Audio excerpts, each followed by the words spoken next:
making disciples, transforming lives. Warna penyembahan kita tidak lain tidak bukan adalah hadirat Allah. Go back, kembali ke esensi. Jangan melulu ribet soal ekspresi. The presence carrier atau pembawa-pembawa hadirat Allah. Bapak Ibu Saudara sekalian, Anda mesti tahu bahwa hadirat Tuhan dalam sejarah bangsa Israel, saudara, kalau orang-orang Israel di zaman perjanjian lama ketika mereka berkata hadirat Tuhan, mereka tidak hanya memandang itu seperti hanya sekedar simbol-simbol atau nama, tapi merupakan kehadiran Tuhan yang sangat nyata. Tidak ada bangsa yang seberuntung bangsa Israel. Tidak ada ilah yang seperti Allahnya bangsa Israel, yang menyatakan diri dan mengatakan bahwa ia menyertai bangsa Israel bukan hanya dengan sebuah simbol-simbol pemujaan, tapi dengan kehadiran Tuhan yang nyata. Bahkan di Keluaran 29 ayat 45 dikatakan, aku akan diam di tengah-tengah orang Israel dan aku akan menjadi Allah mereka. Kata diam di sini ternyata berasal dari kata Shekinah, kata syakan. Ya, berasal dari kata syakan yang memunculkan kata Shekinah. Shekinah itu apa? Shekinah adalah His glorious presence. Jadi Shekinah ini kata aslinya mengacu kepada tempat tinggal Allah atau tempat di mana Allah berdiam. Jadi diam itu berasal dari kata syakan yang artinya to settle down, to abide, atau to dwell. Dari kata syakan ini muncul Shekinah yang merujuk kepada tempat kediaman Allah atau tempat di mana hadirat ilahi itu berada. Saudara, nah jadi kata ini mengacu kepada di mana Allah berada atau di mana Allah berdiam. Inilah hadirat ilahi. Dan kemuliaan Shekinah ini terlihat bukan hanya sekedar simbol atau gambar pemujaan, tapi kemuliaan Shekinah ini terlihat ketika kemuliaan Allah memenuhi kemah suci. Bahkan terlihat ketika bangsa Israel berada di padang gurun, di situ ada kemuliaan itu muncul dalam bentuk tiang api pada waktu malam hari yang melindungi mereka, atau dalam bentuk tiang awan, saudara. Sehingga mereka tidak kepanasan di siang hari, yang memayungi mereka atau yang menudungi mereka, saudara. Bahkan kemuliaan ini termanifestasi dalam bentuk cahaya yang begitu cemerlang, cahaya yang begitu terang di dalam kemah suci. Bahkan di zaman perjanjian baru ketika Yesus Kristus menyatakan kemuliaannya di gunung transfigurasi, saudara, kemuliaan Shekinah itu muncul, saudara. Jadi kehadiran yang demikian itu bukan sekedar kehadiran yang maha hadir atau omnipresence, tapi kehadiran yang demikian adalah sebuah kehadiran yang Tuhan nyatakan. Kehadiran yang nyata yang bisa dirasakan atau dilihat secara fisik. Jadi orang-orang Israel kalau mendengar kata hadirat Tuhan, mereka bukan hanya melihat ini sebagai kehadiran Tuhan yang maha hadir, bukan sekedar sebuah simbol-simbol atau sebuah nama, tapi sebuah kehadiran Tuhan yang termanifestasi sehingga mereka itu bisa lihat atau bahkan mereka bisa rasakan. Saudara, ada beberapa perbedaan kehadiran Tuhan, saudara. Ada yang namanya omnipresence atau kehadiran Tuhan yang ada di mana-mana. Ada yang namanya indwelling presence atau kehadiran Tuhan yang tinggal di dalam diri kita. Roh Kudus yang tinggal di dalam diri kita. Tapi ada yang namanya manifested presence. Ini adalah kehadiran Tuhan yang dinyatakan atau dimanifestasikan. Sehingga orang itu kadang bisa melihat atau merasakannya secara fisik, saudara. Namun apa yang terjadi, saudara, kalau Anda pelajari Alkitab, ternyata bangsa Israel itu jatuh di dalam dosa. Jatuh di dalam dosa. Berkali-kali diperingatkan, tapi mereka tidak mau bertobat, saudara. Satu kali di kitab Kejadian dikatakan, Kejadian 6 ayat 3, berfirmanlah Tuhan, rohku tidak akan selama-lamanya tinggal dalam manusia. Karena manusia itu adalah daging. My spirit shall not forever dwell and strive with man. Jadi ternyata gara-gara dosa Tuhan itu berfirman, Roh Kudusku atau hadiratku tidak akan selama-lamanya tinggal di tengah manusia. Ini adalah sebuah peringatan. Tapi apa yang terjadi? Ternyata bangsa Israel menyimpang, berkali-kali diberitahu, berkali-kali ditegur untuk bertobat, untuk kembali kepada Tuhan. Ternyata mereka nggak bertobat, saudara. Akhirnya apa yang terjadi? Seorang Nabi Yeskel, saudara, menerima sebuah pernyataan bahwa kemuliaan Tuhan meninggalkan bait suci. Ini pernyataan yang mengerikan, saudara. Dan apa yang terjadi ketika kemuliaan Tuhan meninggalkan bait suci? Saudara, sesuatu yang tragis terjadi. Bait suci tidak ubahnya seperti gedung-gedung yang lain. Karena nggak ada hadirat Tuhan lagi. Tempat ibadah mereka tidak ada lagi pernyataan hadirat Tuhan. Bahkan tabut Allah tidak ubahnya seperti kotak-kotak yang lain. Sejak saat itulah hadirat Tuhan menjadi pudar. Orang-orang tua hanya bisa mengenang hadirat Tuhan. Saudara, orang-orang tua hanya bisa berpikir tentang hadirat Tuhan itu seperti mereka hanya mengenang apa yang pernah mereka rasakan atau alami. Orang-orang muda, saudara, di zaman itu hanya bisa mereka-reka atau mengimajinasikan hadirat Tuhan itu hanya dengan imajinasi. Karena apa? Karena hadirat Allah, kemuliaan Allah meninggalkan bait suci. Ini sesuatu yang tragis, saudara. Namun apakah keadaan itu berlangsung selamanya?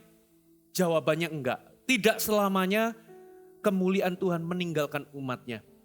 Saudara, di Yeskiel pasal yang terakhir ada sebuah nubuatan. Ya, bahwa suatu saat kemuliaannya akan kembali kepada umatnya. Suatu saat kemuliaannya akan kembali ke bait suci. Kemuliaannya yang akan datang. Lalu Yeskiel memberikan sebuah nama, mewahyukan sebuah nama yang mulia, yaitu Jehovah Shammah. Artinya Jehovah is there, atau Tuhan, Jehovah hadir di situ. Anda bisa baca di Yeskiel 48, saudara. Jadi ternyata Tuhan itu memberikan sebuah visi, Tuhan itu memberikan sebuah janji, bahwa satu saat hadiratnya atau kemuliaan Tuhan itu akan kembali kepada umatnya. Suatu saat, ya, hadirat Tuhan atau kemuliaan Tuhan itu akan kembali kepada bait sucinya atau kota kudusnya. Maksudnya apa? Hadirat Allah atau kemuliaan Tuhan akan kembali kepada kehidupan umat Allah. Kehadiran dan kemuliaannya akan dinyatakan kembali. Saudara, sedemikian rupa sampai-sampai orang itu bisa tahu ketika Tuhan hadir. Orang itu akan berkata, Tuhan hadir di sini, Jehovah Shammah. Hadirat Tuhan itu akan dimanifestasikan begitu rupa sehingga orang-orang itu bisa merasakan dan berkata, Tuhan hadir di sini, Jehovah Shammah. Yehova hadir di sini. Kapan itu terjadi? Kapan janji itu tergenapi, saudara? Ketika masuk dalam perjanjian baru, Yesus Kristus lahir, saudara, dan Yesus itu dinamai Immanuel. Yesus lahir di bumi, lalu ia mati dan bangkit, lalu Roh Kudusnya itu dicurahkan ke atas semua manusia.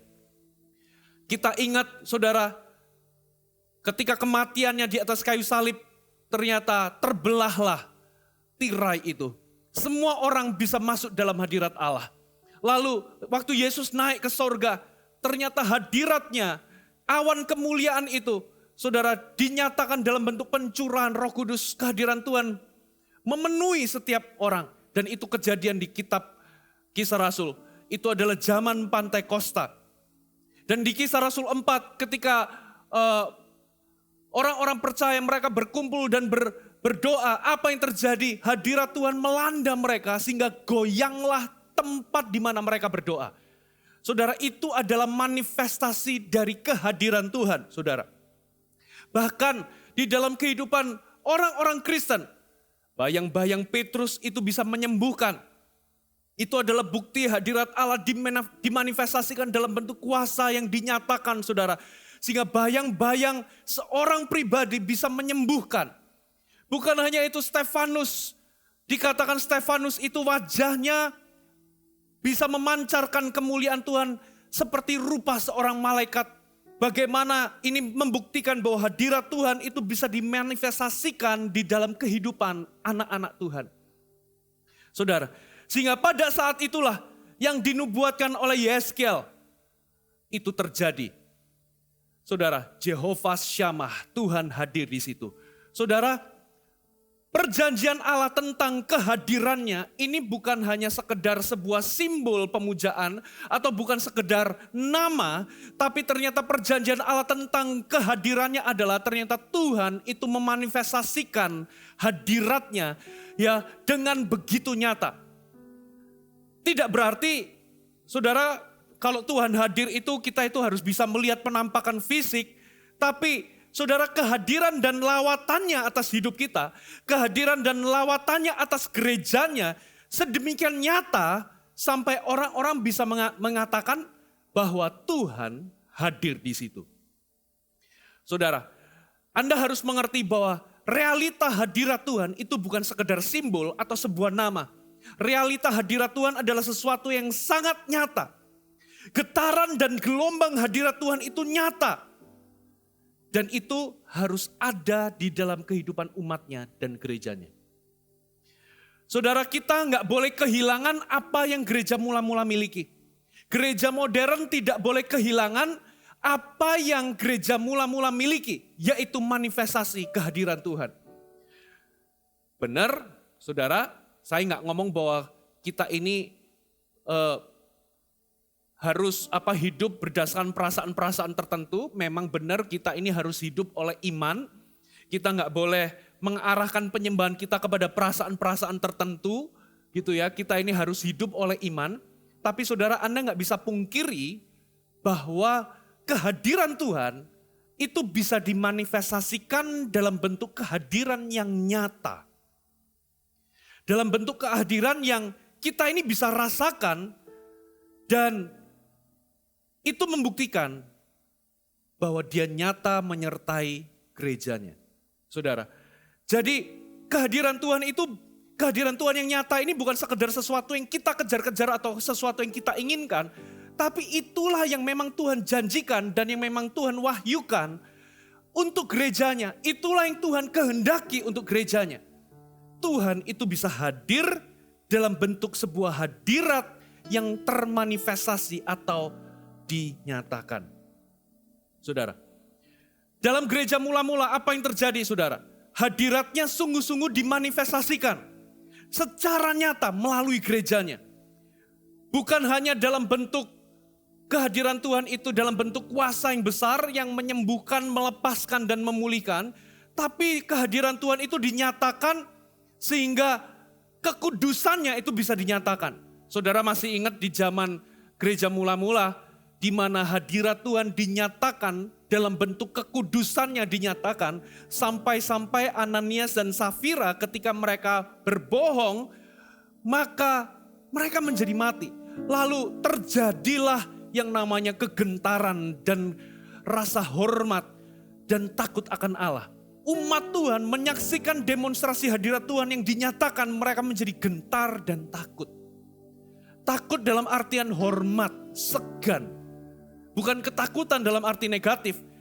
Ya, ternyata hadirat Tuhan yang dimanifestasikan bukan hanya bicara soal pernyataan kuasa dalam bentuk membebaskan, memulihkan, menyembuhkan, tapi juga kekudusan Allah dinyatakan sampai-sampai menghasilkan sebuah hormat dan takut akan Dia. Saudara, jadi kalau zaman gereja mula-mula hadirat Tuhan dimanifestasikan dengan begitu nyata, berarti kita punya harapan.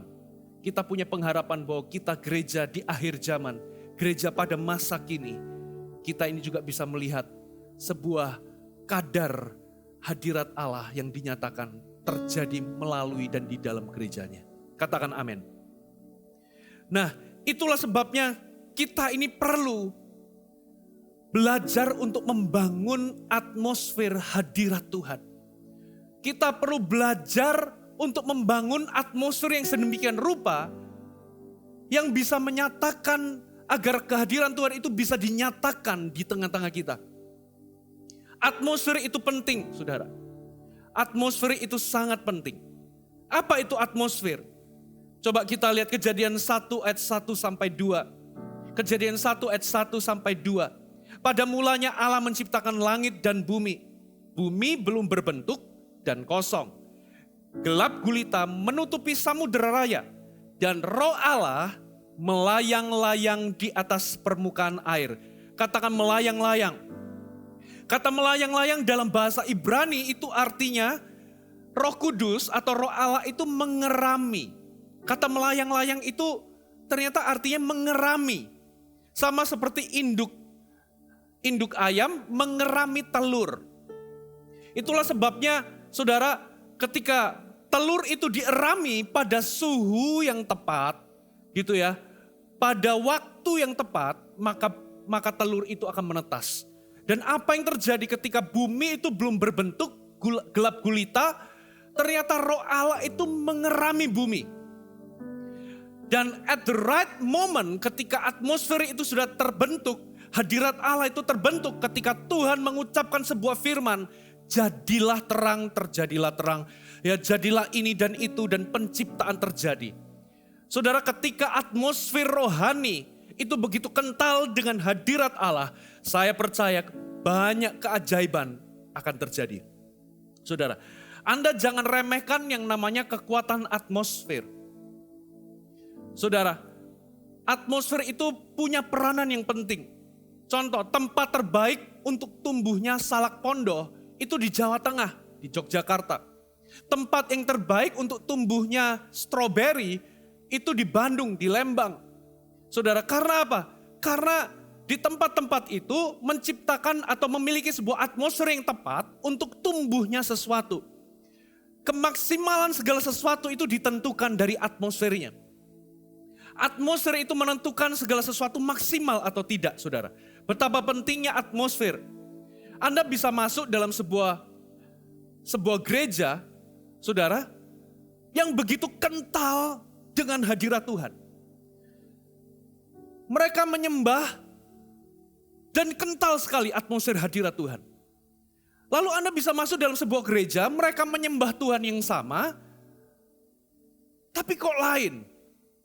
Kok tidak ada hadirat Tuhan yang dinyatakan? Bedanya di mana? Bedanya di atmosfer. Saudara, apakah kita membangun atmosfer yang sedemikian rupa yang syarat dengan hadirnya kemuliaan atau hadirnya kehadiran Tuhan yang dimanifestasikan? Saudara, jadi kalau Anda ingin hadirat Allah dan kuasa Allah dinyatakan menjadi sangat nyata di dalam kehidupan atau di dalam ibadah-ibadah kebaktian kita atau dalam komunitas kita, kita harus belajar yang namanya memperhatikan atmosfer. Kita harus belajar yang namanya membangun atmosfer. Banyak orang Kristen berkata, yang penting hadirat Tuhan, yang penting hadirat Tuhan, Pak. Yang penting hadirat Tuhan. Masalahnya Tuhan itu hadir di mana-mana. Tuhan pun hadir di diskotik, Tuhan pun hadir di kuburan. Yang penting hadirat Tuhan, yang penting hadirat Tuhan. Masalahnya hadirat Tuhan yang seperti apa? Yang kita butuhkan itu bukan sekedar hadirat Tuhan yang maha hadir. Yang kita butuhkan adalah hadirat Tuhan yang dinyatakan atau dimanifestasikan. Saudara, apa yang membedakan hadirat Tuhan di rumah Allah atau di gereja dengan di tempat lain? Di tempat lain Tuhan juga hadir, Tuhan hadir di mana-mana. Tapi harusnya terjadi perbedaan di dalam gereja atau di dalam kehidupan umat Tuhan, yaitu bukan sekedar dia hadir di mana-mana, tapi ini yang menjadi pembeda, bahwa dia menyatakan diri atau dia memanifestasikan kehadirannya, saudara, di tempat di mana dia dihargai atau dihormati. Jadi yang kita butuhkan bukanlah sebatas kehadirannya yang maha hadir, tapi yang kita butuhkan adalah kehadiran yang dinyatakan. Kita seringkali dalam sebuah ibadah, kita menghibur, oh Tuhan hadir, Tuhan hadir. Tapi pertanyaannya apakah Tuhan itu menyatakan dirinya atau tidak? Saudara, kalau Tuhan hadir, pasti something happen. Orang pasti akan tahu, orang pasti akan ngomong, Jehovah Shammah, Tuhan hadir di situ. Saudara, apa yang membedakan? Atmosfer. Panggilan kita adalah membangun atmosfer kemuliaan. Panggilan kita adalah membangun atmosfer hadirat Tuhan. Dengan cepat saudara. Kita dapat menggambarkan kemuliaan Tuhan itu dengan dua arti saudara. Dengan dua cara. Yang pertama adalah kabot atau doksa. Dalam perjanjian lama, bahasa Ibrani yang diterjemahkan sebagai kemuliaan itu memakai kata kabot atau doksa. Ya, apa artinya? Secara harafiah, kabot itu artinya berat atau bobot. Kemegahan yang berat. Kabot atau doksa adalah intisari, adalah sifat, itu adalah atribut dari kesempurnaan Allah. Jadi ini adalah kepribadian atau karakter Allah atau intisari dari siapa dirinya. Itulah kabot atau doksa. Lalu kata yang kedua adalah Shekinah. Seperti yang tadi saya sudah katakan. Shekinah adalah kata Ibrani yang mengacu pada tempat kediaman Allah atau tempat di mana Allah berada. Jadi Shekinah itu menggambarkan hadirat Allah yang nyata yang bermanifestasi di dalam dunia fisik atau dunia jasmani. Jadi kemuliaan Shekinah adalah manifestasi hadiratnya yang dapat dilihat oleh manusia. Yang dapat dirasakan oleh panca indera manusia. Jadi Tuhan itu kadang-kadang akan menyingkapkan kabot dan doks atau Shekinah. Seperti Shekinah, Tuhan itu menyatakan dalam bentuk apa? Tiang api atau tiang awan dalam bentuk kabut atau awan. Ada Shekinah itu bisa dinyatakan dalam bentuk-bentuk fisik yang bisa dilihat, saudara. Pada waktu yang lain Tuhan itu bisa menyatakan kemuliaan kabotnya. Saudara, sehingga Tuhan itu menyatakan aspek dari kodrat ilahinya, aspek dari bobot intisari atau sifat dari dirinya dan kepribadiannya. Itu namanya kabot. Nah Tuhan itu dalam kedaulatannya, dalam atmosfer tertentu, di dalam kedaulatannya dia bisa menyatakan kemuliaan Shekinah atau kemuliaan kabotnya. Di dalam apa ya? Kedaulatannya di dalam atmosfer tertentu, Tuhan itu bisa menyatakan kemuliaan Shekinah atau kemuliaan kabot. Itu kedaulatannya. Tapi yang pasti, satu hal yang kita bisa yakini adalah Tuhan itu senantiasa tinggal di tengah-tengah umatnya dan akan memanifestasikan dirinya kepada kita, kepada gerejanya, kepada umatnya. Entahkah itu kemuliaan kabot atau kemuliaan Shekinah yang Tuhan nyatakan, apapun itu Tuhan berdaulat, tapi di dalam sebuah atmosfer tertentu, kehadirannya itu bisa dinyatakan. Masalahnya, kenapa seringkali Tuhan gak menyatakan dirinya? Tuhan itu hadir di mana-mana, tapi Tuhan tidak menyatakan atau memanifestasikan hadiratnya itu di mana-mana ternyata. Tuhan itu maha hadir, Tuhan ada dimanapun, tapi ternyata Tuhan itu tidak memanifestasikan hadiratnya dimanapun, saudara. Pertanyaannya, kenapa ia tidak memanifestasikan kemuliaannya dimanapun? Kenapa ia tidak memanifestasikan hadiratnya itu dimanapun? Saudara, ternyata kita perlu membangun sesuatu. Saya kasih contoh, saudara. Satu kali ada seorang anak yang obesitas. Dia diundang sama seorang kawan atau sahabatnya untuk hadir dalam jamuan makan malam. Ya, tapi temannya ini obesitas. Gitu ya, tanpa menyinggung siapapun, jadi memang benar-benar luar biasa obesitasnya. Waktu ternyata seorang anak ini datang di rumah teman yang mengundangnya, ternyata waktu dia masuk, dia lihat ruang tamunya, dia lihat ruang makannya, ternyata teman yang mengundang ini tidak memiliki kursi yang bisa muat untuk dia duduki. Entah ukurannya itu enggak pas karena ini ukurannya besar, dan atau entah tidak ada kursi yang cukup kuat untuk menanggung bobot dari berat badannya. Singkat cerita, dia masuk sebentar, dia lihat-lihat 5 menit, 10 menit, ternyata dia pamit pulang, saudara. Dia nggak nyaman di situ karena di situ, saudara, tidak ada tempat yang bisa muat dan tidak ada tempat yang bisa cukup kuat untuk menahan bobot berat badannya supaya dia bisa duduk. Saudara, Nah inilah yang menjelaskan ternyata Tuhan itu tidak menyatakan hadiratnya di mana-mana. Karena apa? Karena tidak semua gereja, tidak semua umat Tuhan itu mau membangun kursi untuk dia duduk. Apa maksudnya kursi untuk dia duduk? Saudara, coba kita lihat sama-sama di Mazmur 22 ayat yang ketiga. Mazmur 22 ayat yang ketiga. Padahal engkaulah yang kudus, yang bersemayam di atas puji-pujian orang Israel. Katakan bersemayam. Terjemahan lama menerjemahkan dengan tetapi engkau juga suci, serta duduk di antara segala puji-pujian orang Israel.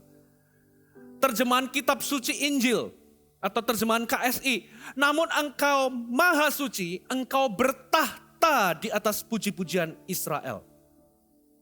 Jadi saudara, ternyata meskipun Tuhan itu hadir di mana-mana, tapi ada sebuah perbedaan manifestasi dari kehadirannya. Ketika ia memasuki sebuah lingkungan atau atmosfer puji-pujian dan penyembahan.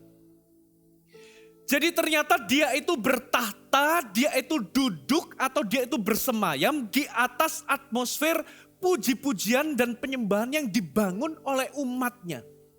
Jadi ketika kita memuji dan menyembah Tuhan, kita itu sebetulnya sedang membangun tahta atau membangun tempat untuk dia duduk atau tempat untuk dia bersemayam. Tempat untuk dia itu bisa enthrone atau inhabit atau seated atau tinggal atau dwell. Saudara, terjemahan bahasa Inggrisnya itu diterjemahkan dengan berbagai arti, enthrone atau bertata, inhabit atau tinggal, seated atau duduk atau dwells. Dwells itu tinggal, Saudara.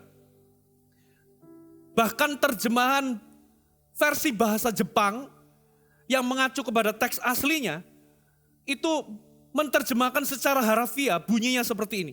Bahwa pujian kita itu membangun sebuah kursi besar untuk diduduki Allah. Jadi ternyata hadirat Tuhan itu ada di mana-mana, tapi hadirat Tuhan yang dinyatakan atau dimanifestasikan ternyata enggak di mana-mana, saudara. Ternyata untuk hadirat Tuhan itu dinyatakan, dimanifestasikan, itu ada di sebuah lingkungan atau atmosfer pujian dan penyembahan. Itulah sebabnya panggilan kita, entahkah kita pelayan praise and worship atau jemaat, kita harus belajar memperhatikan yang namanya atmosfer.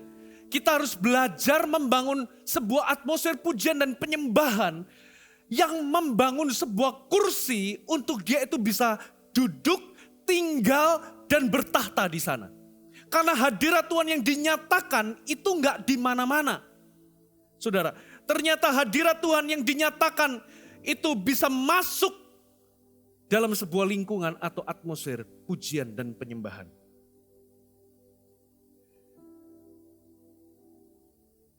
Kisah Rasul 15 ayat 16, perhatikan ada sebuah nubuatan yang ditulis di Alkitab Perjanjian Baru. Dan ini mewahyukan sebuah kerinduan hati Tuhan. Kisah Rasul 15 ayat 16 dikatakan, kemudian aku akan kembali dan membangunkan kembali pondok Daud yang telah roboh. Dan reruntuhannya akan kubangun kembali dan akan kuteguhkan. Saudara, ternyata Tuhan itu menyatakan atau mewahyukan kerinduan hatinya. Bahwa aku akan kembali dan aku akan membangun kembali tabernakel Daud atau pondok Daud yang telah roboh. Dan reruntuhannya akan aku bangun kembali dan aku akan teguhkan. Apa maksudnya? Apa maksudnya, saudara? Kenapa Tuhan itu ingin dan rindu membangun pondok Daud itu kembali? Ternyata ini mewahyukan apa yang perlu dibangun oleh gereja Tuhan di akhir zaman, saudara. Kenapa Tuhan ingin membangun kembali rumah atau membangun kembali kemah atau pondok Daud? Saudara, ada 3 tabernakel. Yang pertama adalah tabernakel Musa, saudara. Ya, ini adalah gambar atau konsep aslinya. Tabernakel Musa itu ada 3 sekat pelataran, ruang kudus dan ruang maha kudus. Itu dengan detail sekali digambarkan oleh Musa. Diwahyukan kepada Musa dan dibangun. Lalu yang kedua, dibangun kembali yang namanya tabernakel Salomo atau bait suci Salomo. Dibangun dengan segala kemegahan. Luar biasa megahnya. Saudara, ternyata tabernakelnya Musa itu gak sebanding kemuliaannya dengan tabernakel yang dibangun oleh Salomo. Saudara. Sementara tabernakel yang dibikin Daud itu cuman petak yang cuman terdiri dari terpal, ya, cuman petak biasa dan isinya terpal, gitu ya. Kain terpal yang dibentangan hanya dengan beberapa tiang kemah, nyaris gak ada apa-apanya dibanding dengan tabernakel Musa, apalagi tabernakel yang dibangun oleh Salomo. Tapi kenapa kok Tuhan itu justru ingin membangun tabernakel Daud? Kenapa kok Tuhan ingin membangun kembali pondok Daud? Kok bukan Musa, kok bukan tabernakel Musa atau tabernakelnya Salomo? Kenapa kok pondok Daud atau tabernakel Daud? Apa yang membuat terkesan? Ternyata yang membuat terkesan Tuhan itu bukan bangunannya. Tapi apa yang terjadi ketika Daud membangun tabernakel atau kemah Daud itu. Tabernakel Daud itu. Apa yang terjadi, saudara? Saudara, seorang Daud itu pernah ngomong di Mazmur 27 ayat 4. Perhatikan, satu hal telah kuminta kepada Tuhan, itulah yang kuingini. Diam di rumah Tuhan seumur hidupku, menyaksikan kemurahan Tuhan dan menikmati bait-Nya. Saudara, kitab Mazmur itu berisi banyak doa dan banyak permintaan. Namun Daud menuliskan satu hal yang aku minta. Satu hal, katakan satu hal. Ini menggambarkan obsesi atau apa yang dikejar Daud di dalam hidup ini. Ternyata satu hal yang kuingini, satu hal yang kurindukan, satu hal yang aku minta itu menggambarkan obsesinya dan apa yang dia kejar. Ternyata apa yang dikejar dalam hidup ini adalah hadirat Allah. Saudara, dan Anda harus melihat sejarahnya supaya Anda bisa tahu kenapa Tuhan pengen pondok Daud yang dibangun kembali. Saudara, tabut Allah itu lambang dari, bukan lambang ya, tabut Allah itu adalah tempat di mana Allah menyatakan dirinya. Di zaman Musa, saudara, kemanapun tabut Allah pergi, saudara, bangsa Israel mengalami kemenangan demi kemenangan. Saudara, lalu satu kali pada zaman hakim-hakim, zaman raja-raja, apalagi zaman di Imam Eli, ternyata tabut Allah itu diambil atau dibawa oleh orang Filistin selama 7 bulan. Dan apa yang terjadi, dimasukin kuil Dagon, saudara. Dan apa yang terjadi, itu patung Dagonnya jatuh berkali-kali sampai patah gitu ya. Lalu apa yang terjadi? Gara-gara tabut Allah di situ, Filistin kena tulah. Pertama-tama di kota Asdod, kena tulah, banyak orang kena penyakit. Tabut Allah dipindah lagi ke kota Gad, kena tulah. Ke kota Ekron, kena tulah. Singkat cerita akhirnya mereka berpikir ini harus dikembalikan. Bagaimana cara orang Filistin mengembalikan? Mereka bikin kereta, ya, lalu ditempatkan lembu gitu ya. Dan mereka ngomong kalau ini kembali ke bangsa Israel, ya memang berarti inilah penyebabnya tulah mendatangi kita. Saudara, lalu mereka apa yang terjadi, saudara? Ya mereka itu mengembalikan tabut Allah itu dengan cara hormat loh, saudara. Bukan dengan tangan hampa, ya mereka itu memberikan hormat, ya mereka nggak boleh mengeraskan hati. Lalu mereka mempersiapkan kereta dengan 2 lembu yang belum pernah kena kuk untuk mengangkut tabut itu. Lalu ternyata tabut itu walaupun nggak ada yang mengendarai, ternyata kembali ke Israel. Sampai di sebuah tempat namanya Bet Semes. Lalu di situ ada 70 orang melongok ke tabut itu, saudara. Langsung mati di tempat 70 orang. Ketakutanlah orang Israel, saudara. Lalu terjadi sebuah pertanyaan, gimana caranya tabut Allah ini bisa dikirim? Orang ngelongok aja mati 70 orang, saudara. Akhirnya orang-orang Kiryat Yearim, ya orang Kiryat Yearim itu datang mengangkut tabut itu dibawa ke rumah Abinadab. Dan tinggal di situ selama 20 tahun, saudara. Lalu ketika zaman Raja Daud itu memerintah sebagai raja, Daud itu punya kerinduan bagaimana untuk bisa membawa tabut Allah atau hadirat Allah itu masuk ke kota Daud. Singkat cerita, apa yang terjadi? Didatangi rumah Abinadab, saudara. Dan akhirnya ternyata Abinadab ini seorang imam tapi gak ngerti caranya menghormati Tuhan. Bisa dilihat dari mana? Ketika serah terima ke Daud, bentuknya juga sama, pakai kereta yang model Filistin, lalu ada lembu ditaruh di situ. Jadi diangkut pakai kereta. Seharusnya Abinadab tahu bagaimana memperlakukan tabut Tuhan. Harusnya mereka punya firman. Saudara, untuk memperlakukan tabut Tuhan itu gak boleh pakai kereta, gak boleh pakai lembu. Itu harus diangkut oleh imam, tapi Abinadab itu memang 20 tahun gak pernah mengindahkan tabut itu, gak tahu bagaimana cara menghormati hadirat Tuhan. Akhirnya apa? Daud membawa pakai kereta. Kereta persis seperti desainnya orang Filistin. Lalu apa yang terjadi ketika tabut itu mau tergelincir? Usa menyambar. Untuk apa? Jangan sampai jatuh. Saudara, gara-gara tangan Usa itu megang, langsung disambar Tuhan, mati di tempat. Dan gara-gara itu ketakutanlah Daud. Ya, Daud berpikir gimana caranya mengembalikan tabut Allah ini ke kota, jantung kota Daud.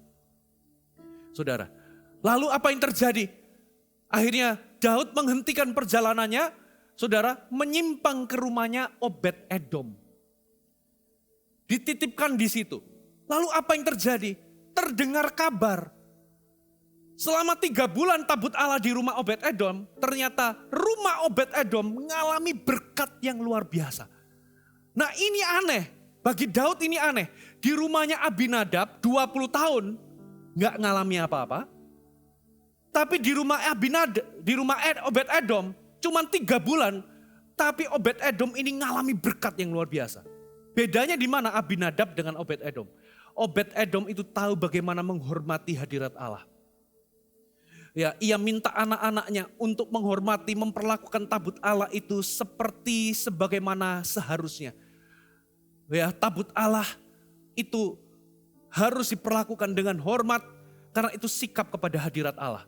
Ternyata Obed-Edom tahu bagaimana memperlakukan Tuhan. Abinadab 20 tahun digeletakin gitu aja. Bahkan dikembalikan, diserah terimakan ke Daud itu juga dalam bentuk pakai kereta. Saudara, waktu Daud mendengar kabar ini, bangkit harapannya, ya, lalu pergi ke rumah Obed-Edom. Mungkin terjadi sebuah pertanyaan, gimana caranya kamu kok bisa handle tabut Allah sampai rumahmu diberkati? Dari situlah Daud menerima pewahyuan dan pengertian bagaimana memperlakukan tabut Allah atau hadirat Allah. Lalu apa yang terjadi? Saudara, ini yang dilakukan Daud. Daud mengganti kereta atau gerobak yang seperti desain orang Filistin itu. Ya, alih-alih pakai gerobak dan pakai kereta itu diganti dengan imam yang mengangkut atau menggotong atau memikul tabut Allah. Dan gak cukup dengan itu, saudara. Tiap kali imam itu jalan, saudara, itu jaraknya di tempat Obed-Edom sampai ke jantung kota Daud itu 17 sekian kilometer. Kurang lebih 17 sampai 18 kilometer. Saudara, tiap 6 langkah dipersembahkan lembu dan anak lembu. Tiap 6 langkah loh saudara, dipersembahkan. Kurang lebih ada beberapa orang menyatakan ada 3.500 lembu dipersembahkan dan 3.500 anak lembu.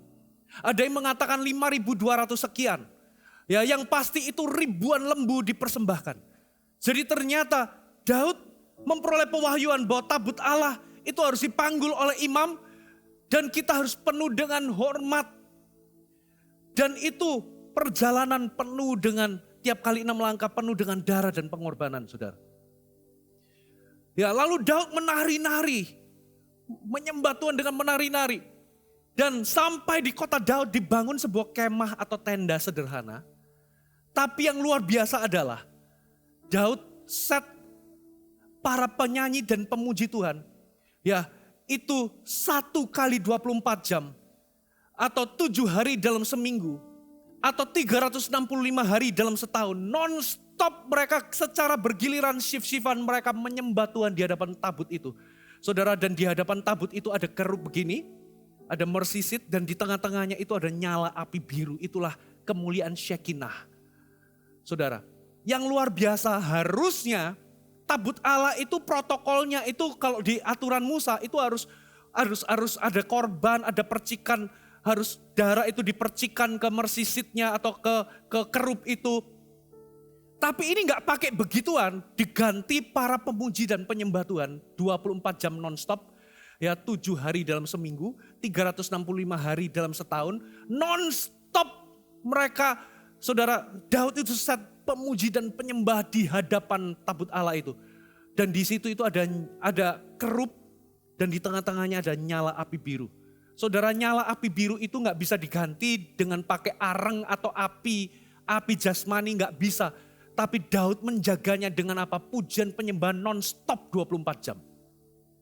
Daud menjaganya, saudara. Dan itu yang membuat hati Tuhan terkesan. Saudara tahu nggak? 24 jam non-stop itu selama berapa tahun? Kurang lebih 36 tahun. Nggak berhenti. Wow, makanya Tuhan ngomong, ini yang aku mau pulihkan di akhir zaman. Aku mau bangun kembali pondok Daud.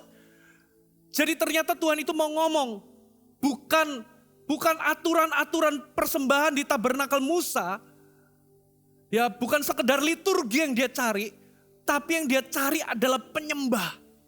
Seolah-olah Tuhan itu ngomong bahwa ini loh, penyembah ini loh. Karena apa? Tuhan itu rindu membangun tabernakel Daud.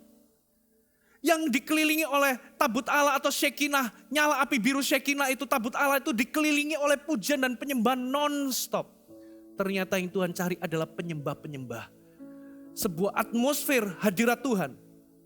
Daud itu membangun kursi untuk Shekinah itu bisa hadir. Nyala api biru itu bisa tetap nyala. Itu nggak nyala pakai arang atau nggak nyala pakai minyak gas gitu ya, atau minyak.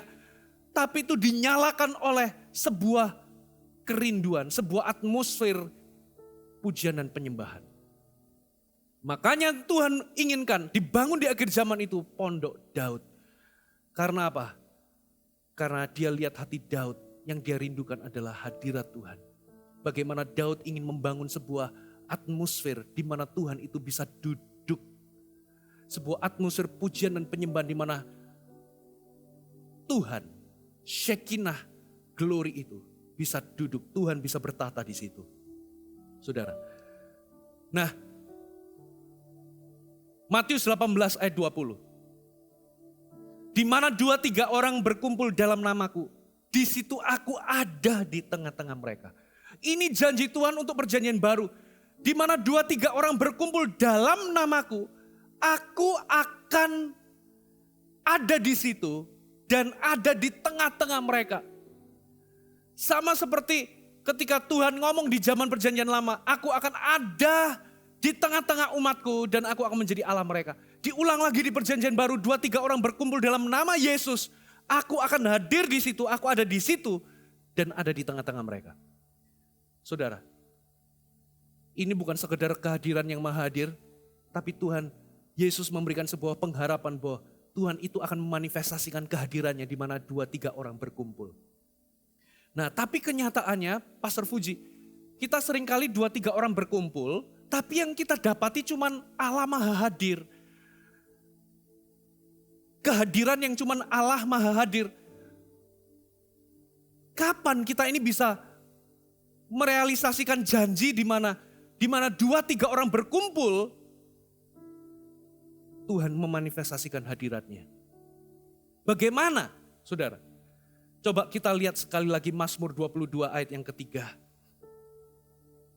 Mazmur 22 ayat yang ketiga.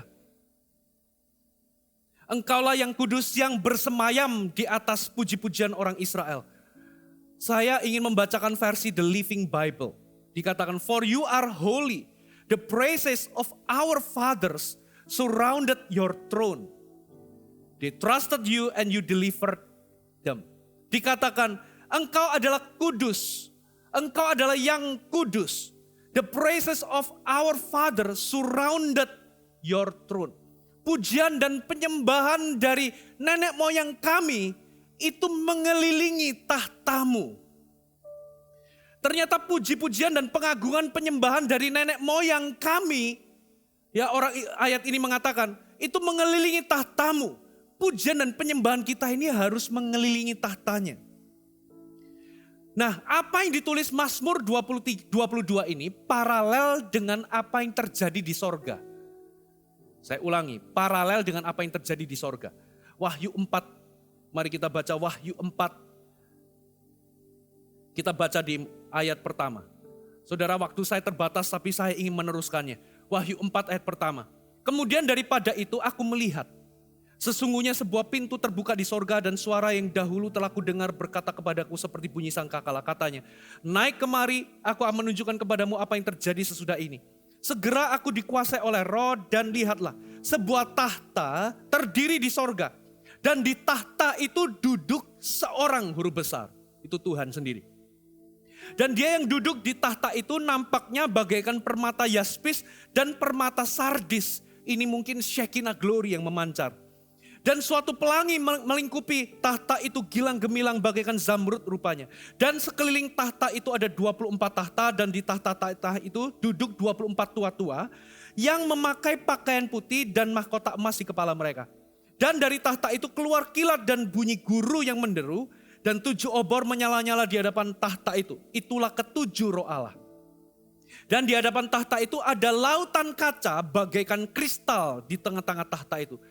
Lalu perhatikan, di sekelilingnya ada 4 makhluk penuh dengan mata di sebelah muka dan di sebelah belakangnya. Adapun makhluk yang pertama seperti singa, makhluk yang kedua seperti anak lembu, makhluk yang ketiga seperti muka manusia, makhluk yang keempat seperti burung nasar yang sedang terbang.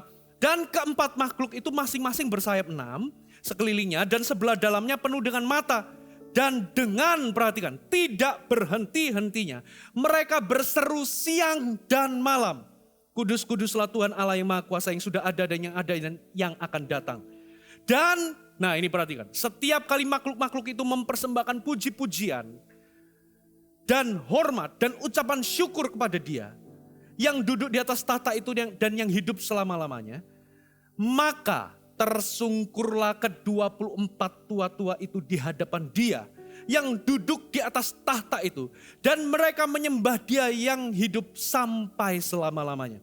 Dan mereka melemparkan mahkotanya di hadapan tahta itu sambil berkata, ya Tuhan Allah kami, Engkau layak menerima puji-pujian dan hormat dan kuasa sebab Engkau telah menciptakan segala sesuatu. Oleh karena kehendak-Mu lah semuanya itu ada dan diciptakan.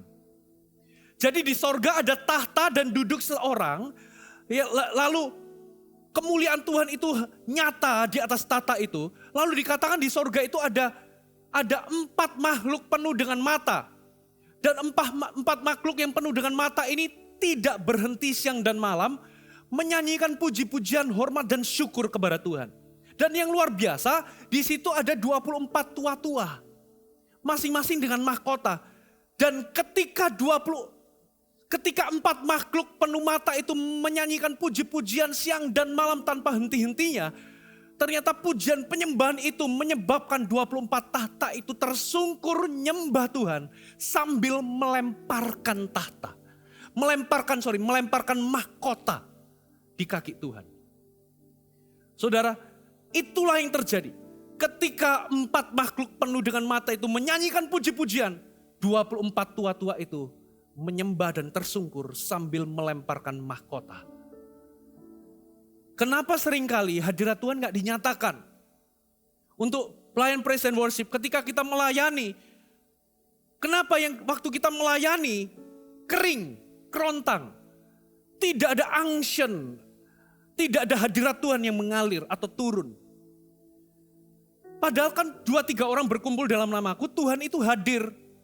Tapi kenapa cuman kemahahadirannya yang kita terima? Kenapa bukan hadirat yang dimanifestasikan? Yang bisa dirasakan. Nggak mesti kita melihat penampakan atau melihat sesuatu. Tapi yang pasti kalau hadirat Tuhan dinyatakan, orang itu bisa ngomong Tuhan hadir di sini. Orang itu bisa kerasa. Kenapa saudara? Karena penyembahan kita tidak sinkron, tidak sama dan tidak paralel dengan penyembahan yang terjadi di sorga. Saya ulangi. Kenapa hadirat Tuhan gak dinyatakan? Karena penyembahan kita itu gak sinkron dengan penyembahan yang terjadi di sorga. Di sorga ketika 4 makhluk itu menyembah Tuhan, 24 tua-tua itu menyembah Tuhan tersungkur sambil lemparkan mahkota. Sementara kita di bumi, kita menyembah Tuhan sambil cari mahkota. Itu beda, makanya gak nyambung, gak sinkron, gak klop, gak sama, gak paralel. Kalau hari ini saudara, ya hari ini di sorga itu nyanyikan puji-pujian. 2 detik lagi di sorga menyanyikan puji-pujian. 2 jam lagi di sorga menyanyikan puji-pujian dan 24 tua-tua itu melemparkan mahkota mereka.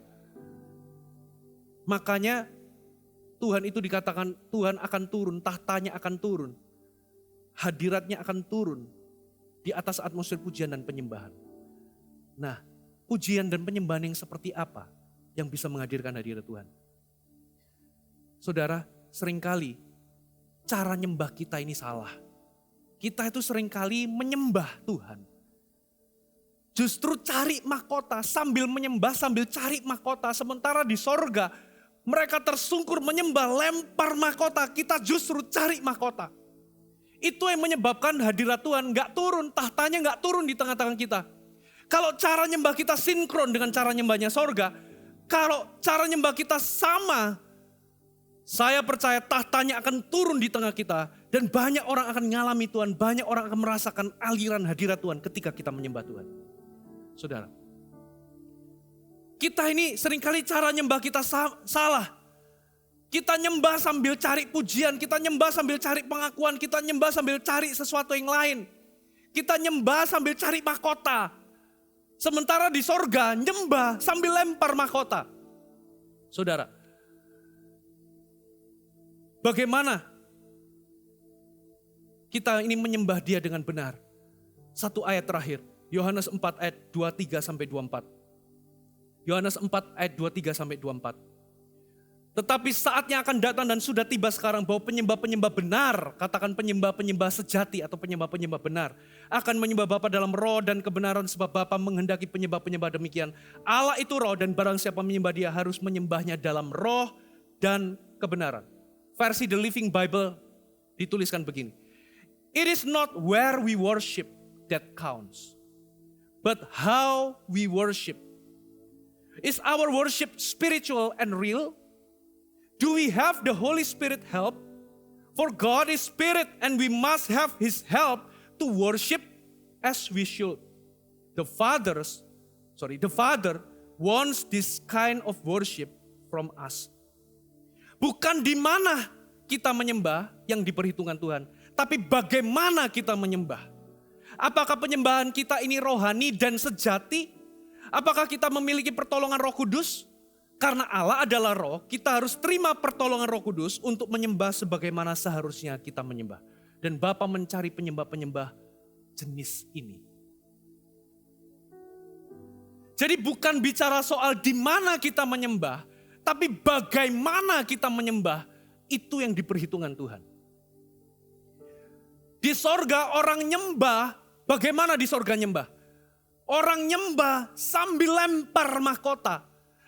Sementara kita banyak pelayan praise and worship menyembah justru sambil cari mahkota. Makanya tahtanya gak turun. Makanya hadirat Tuhan gak dinyatakan. Banyak kali kita, perhatikan yang pertama. Pelayan praise and worship melayani karena ingin menjadi yang terbaik. Motivasinya itu saingan. Apa perbedaan persembahan Kain dan Habel? Habel itu punya hati ingin mempersembahkan yang terbaik. Makanya dia mengenal hatinya Tuhan lalu dipersembahkan yang terbaik bagi Tuhan. Saudara, sementara Kain itu ingin menjadi yang terbaik. Makanya waktu persembahan Habel diterima, Kain jadi iri dan membunuh Habel. Jadi beda motivasi, satu ingin memberikan yang terbaik, yang satu ingin menjadi yang terbaik. Saya ngomong sama tim Praise and Worship Jakarta. So what kita ini nomor 1 atau nomor 2. Itu nggak penting. Saya pernah ngomong dalam sebuah meeting pelayan praise and worship, semuanya berkumpul. Saudara menyembah mau cari apa? Cari prestasi. Supaya kita ini terkenal di GMS ini, kita praise and worship yang terbaik. Itu sampah semuanya. Saudara pelayan praise and worship, kalau timmu dan Anda pelayan praise and worship, kalau Anda motivasinya ingin menjadi yang terbaik, saya yakin waktu Anda menyembah dengan cara yang demikian, gak akan menghadirkan hadirat Tuhan, gak akan membawa tahtanya turun. So what? Hari ini gak penting Gereja Mawar Sharon Jakarta nomor 1 atau nomor 2, yang terbaik atau gak terbaik. Yang penting ketika kita datang menyembah, ternyata yang Tuhan perhitungkan itu how we worship. Sikap itu penting. Kalau motivasinya saingan, kita ini berusaha menyembah supaya kita ini dapat predikat nomor 1 terbaik atau apa. Saudara, penyembahan seperti ini gak akan menghadirkan tahta Tuhan turun. Yang kedua, banyak kita melayani karena ingin unjuk gigi. Saudara, pusat penyembahan kita itu Tuhan. Pusat perhatiannya adalah Tuhan. Tidak boleh ada yang lain. Tidak boleh skill kita, tidak boleh kemampuan kita, tidak boleh karisma kita atau diri kita. Makanya akan kelihatan betul, saudara. Kalau Anda pelayan praise and worship, Anda melayani, ketika Anda melayani kebaktian, ketika Anda menyembah di dalam pelayanan, kalau Anda itu motivasinya ingin unjuk gigi, ingin supaya suara Anda dikenal bagus, ya, atau atraksi Anda, style Anda, atau Anda ingin menunjukkan bahwa Anda bisa nyanyi enak, suara Anda enak, akan kelihatan, saudara, kelihatan. Akan kering kerontang. Makanya saudara, saya gak ngomong bahwa habis ini kita gak boleh punya style. Gak, fokus sama satu, memberikan yang terbaik. Tapi kalau motivasinya adalah menarik perhatian ke dirimu, lalu Anda unjuk gigi, biasanya langsung overacting. Biasanya ketika Anda nyanyi atau perform, itu langsung kelihatan Anda overacting, karena Anda fokusnya menarik perhatian orang ke dirimu. Nyanyi Anda juga akan seperti entertainer. Anda menyanyi seperti Anda memberikan pertunjukan. Yang Tuhan mau itu adalah, is your worship spiritual or real? Apakah penyembahanmu itu rohani dan sejati? Kalau motivasinya adalah bikin pertunjukan, motivasinya adalah ingin unjuk gigi, yang Anda terima adalah, yang Anda lakukan adalah Anda buat pertunjukan. Tapi kalau motivasinya adalah Anda menyembah spiritual dan real, sejati, benar-benar mau nyembah, Anda bisa memberikan yang terbaik dengan suara Anda, dengan skill Anda, dengan semuanya. Tapi beda, sikapnya itu beda. Itu kayak bumi dan langit. Makanya saya ngelihat beberapa pelayan-pelayan kalau sudah mulai unjuk gigi, kering kerontang. Kalau sudah mulai, wah unjuk gigi udah.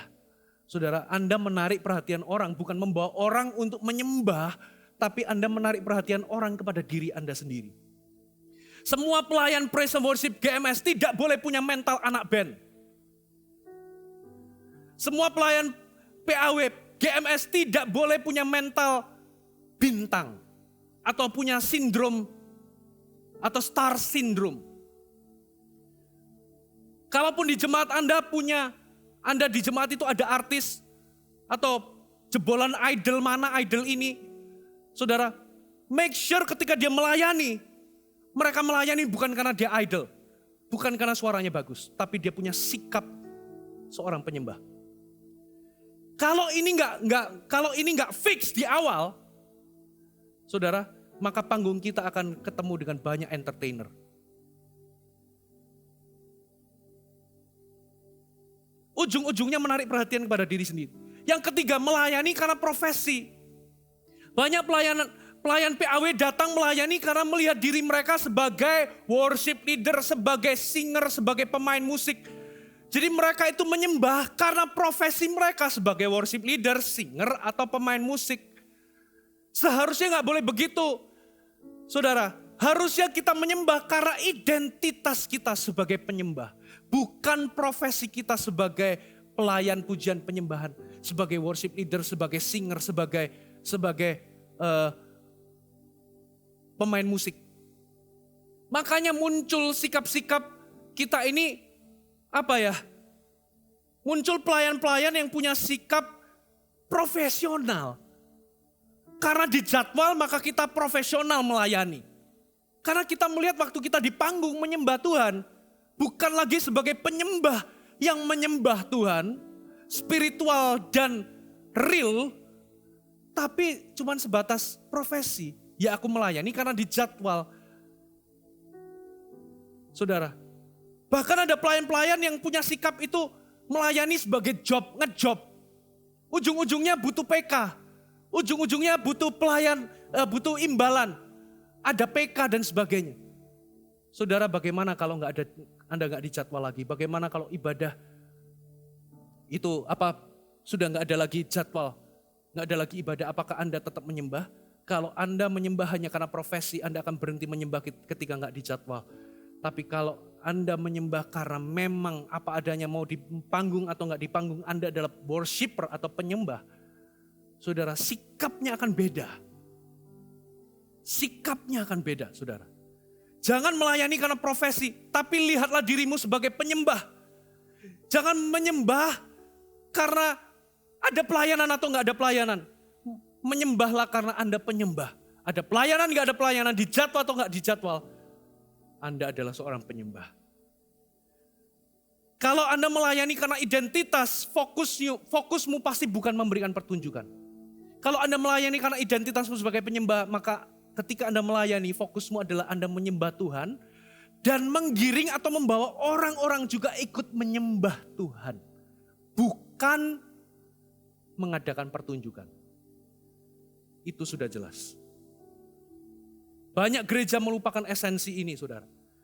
Banyak gereja itu sibuk membangun warna pujian dan penyembahan mereka. Apakah warnanya kiblatnya western atau eastern atau kiblatnya ini. Saudara, gimana supaya PAW-nya lebih menarik, musiknya lebih meriah, coraknya bagaimana, warnanya bagaimana. Sibuk sama itu tapi melupakan esensi, nggak ada yang salah dengan itu. Saudara, membangun warna, corak, gaya, semua itu style, itu adalah bentuk ekspresi kita dalam penyembahan. Tapi banyak dari kita hanya meributkan ekspresi, tapi melupakan esensi. Esensi kita adalah kita perlu menyembah dengan benar, sehingga kita ini bisa memanggul hadirat Allah. Penyembahan kita ini sinkron dengan penyembahan sorga, sehingga waktu kita menyembah, tahtanya turun dan banyak orang mengalami Tuhan. Itu panggilan kita. Warna kita adalah hadirat Tuhan. Warna penyembahan kita tidak lain tidak bukan adalah hadirat Allah. Go back, kembali ke esensi. Jangan melulu ribet soal ekspresi. Ada amin, saudara? Oh Lord, my God, my soul thirsts after thee, and my flesh it longs to drink your living water. Mari kita sembah Tuhan sama-sama. Oh Lord, my God, my heart longs after thee, like a river come and flood this thirsty land. Oh, flow through me, oh, flow through me.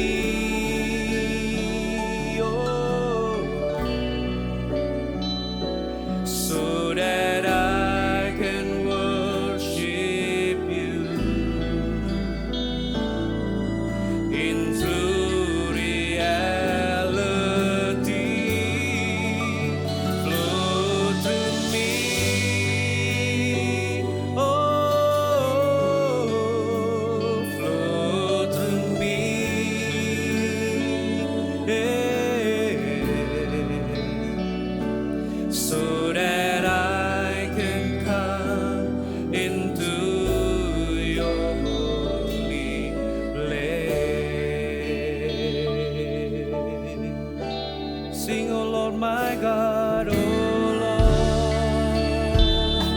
Lord, my God.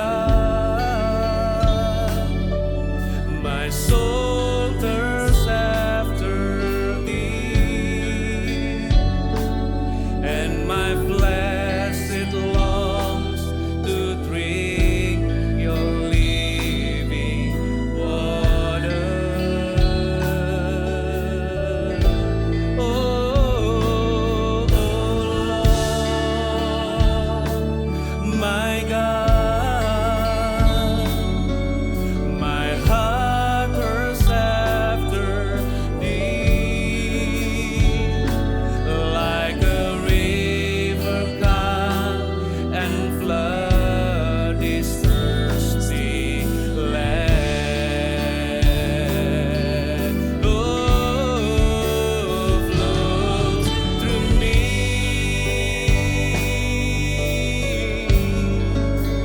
flow through me, oh, so that I can worship you in true reality. Flow through me, oh,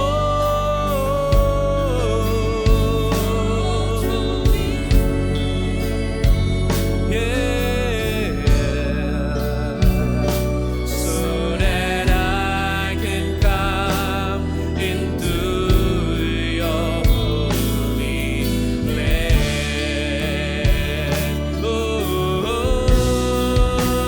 flow through me,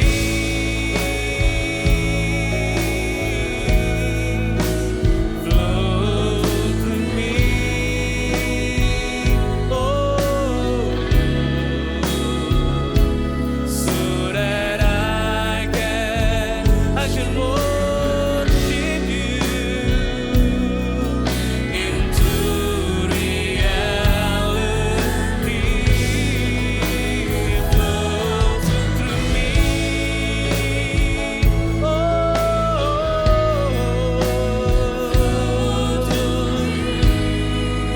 yes, Lord, yeah, so that I can come into.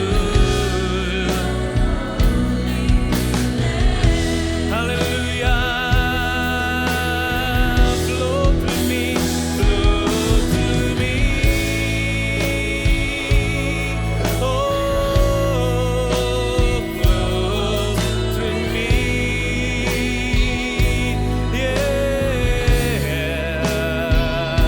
so that I can worship you into reality, and flow through me, oh, flow through me, yeah, so that I can come. Sekali lagi dengan segenap hatimu, angkat suaramu, angkat hatimu, curahkan di hadapan Tuhan, katakan sama-sama, flow through me, flow through me, oh, flow through me, yeah, so that I can worship you into reality. Flow through me, oh,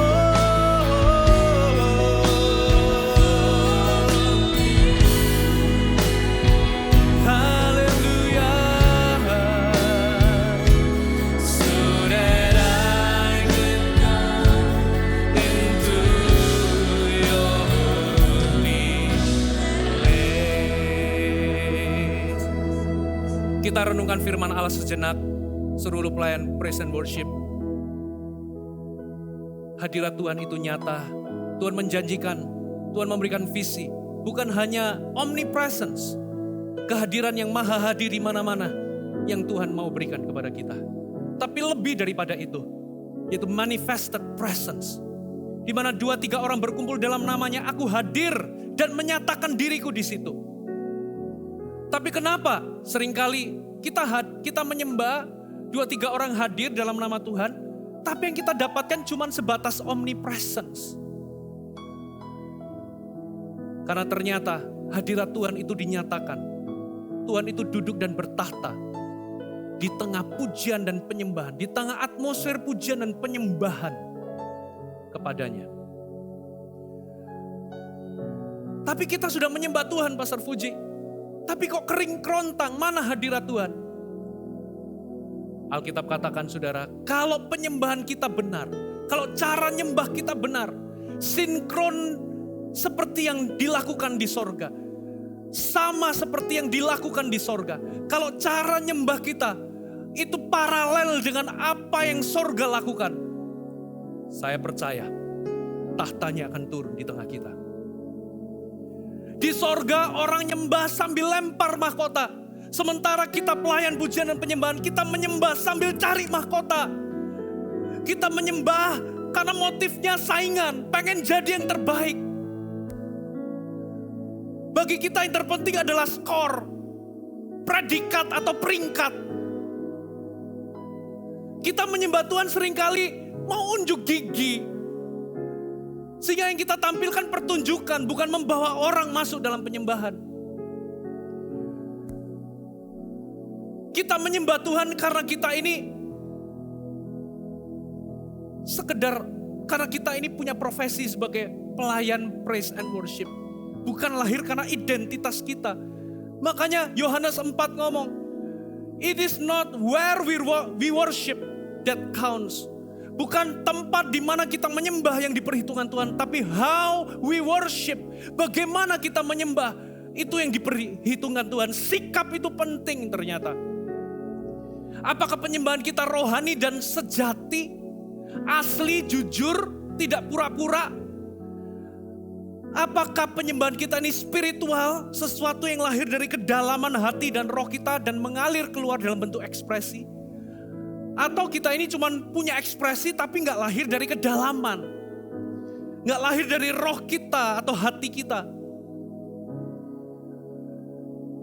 Do we have the help of the Holy Spirit? Apakah kita memiliki pertolongan Roh Kudus? Karena kalau kita memiliki pertolongan Roh Kudus, kita bisa menyembah seperti yang seharusnya. Kita butuh Roh Kudus. Nah, ternyata itu yang Tuhan cari. Tuhan ingin membangun pondok Daud yang sudah roboh. Karena di pondok Daud itulah Tuhan menemukan hati yang mengejar hadiratnya. Tuhan menemukan hati seseorang yang tahu bagaimana memperlakukan hadirat Allah. Sehingga nyala api biru di atas kerubim dari tabut Allah itu tetap menyala, bukan karena dikasih minyak. Tapi ternyata Daud set penyembah-penyembah yang menyembah siang dan malam 7 kali 24 jam selama 36 tahun. Wow, itu yang Tuhan cari. Jangan sibuk soal ekspresi, jangan meributkan soal ekspresi. Mari kita kembali ke esensi, membawa kehadirat Tuhan. Thank you Tuhan. Mari kita berdoa sebentar. Mari kita berdoa sebentar. Mari arahkan tanganmu, saudara, di screen dimanapun Anda berada. Hamba berdoa untuk para pelayan pujian dan penyembahan. Tuhan, Kau menyertai. Ubah hati kami dalam nama Yesus. Ubah hati kami. Kau mengalir, mengubah hati kami. Tuhan, para pelayan pujian dan penyembahan. Tuhan, kami mau kembali kepada esensi. Bahwa kami kembali sebagai pembawa-pembawa tabut Allah, pembawa-pembawa hadirat Allah. Mari kita berbahasa roh sama-sama. Mengalir, ubah hati kami.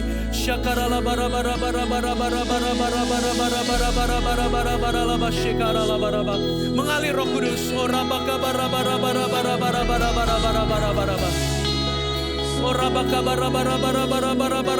Terus menyembah, terus menyembah.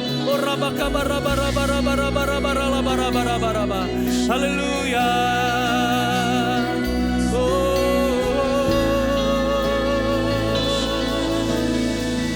Yes Lord, ku persembahkan hati dan hidupku, ku persembahkan hati dan hidupku sebagai penyembahanku, sebagai penyembahanku Tuhan. Oh, ku rindu untuk mengenal pribadimu, ku rindu untuk mengenal pribadimu. Jadikan ku penyembahmu, jadikan ku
membawa tabut-tabut hadirat Allah, pembawa tabut Allah.